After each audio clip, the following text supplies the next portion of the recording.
Good morning, everyone. Today is Friday, and our scripture for today is in Numbers chapter 14, verse 9. Only do not rebel against the Lord, and do not be afraid of the people of the land. The Lord is with us. Do not be afraid of them. This verse is a powerful call to choose faith over fear. The Israelites stood at the edge of the promised land, yet instead of trusting God, many were overwhelmed by fear of the giants before them. Only a few like Joshua and Caleb saw the situation through the lens of faith. They remembered that God was with them. Fear has a way of magnifying problems and minimizing God. It causes us to hesitate, doubt, and sometimes even step back from what God has already promised. But faith does the opposite. It magnifies God and reminds us that no obstacle is greater than His power.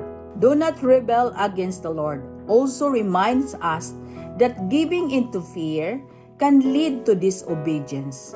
When God calls us forward and we hold back because of fear, we may miss the very blessing He has prepared for us.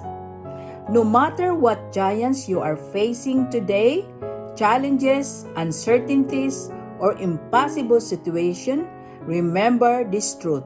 God is with you.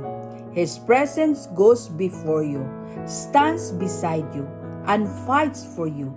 You are not alone in the battle.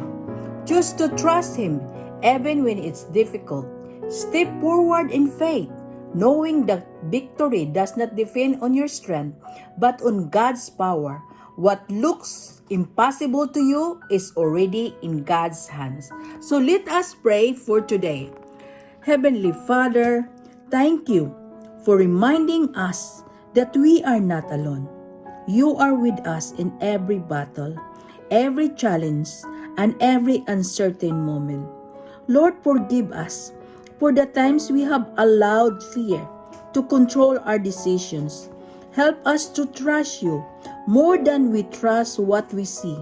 Strengthen our faith so that we will not shrink back, but move forward with confidence in your promises. When we feel difficulties that seems overwhelming, remind us that you are greater than any obstacle before us.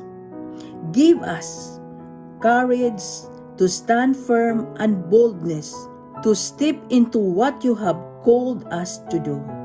Help us not to rebel through doubt or disobedience, but to walk in alignment with your will. Teach us to rely on your strength, not our own. Fill our hearts with peace, knowing that you are fighting for us. We choose today to trust you, to follow you, and to believe that victory is already secured in you. In Jesus' name, amen. Have a blessed Friday, everyone. Thank you for following my daily devotional prayer every morning. God bless you all.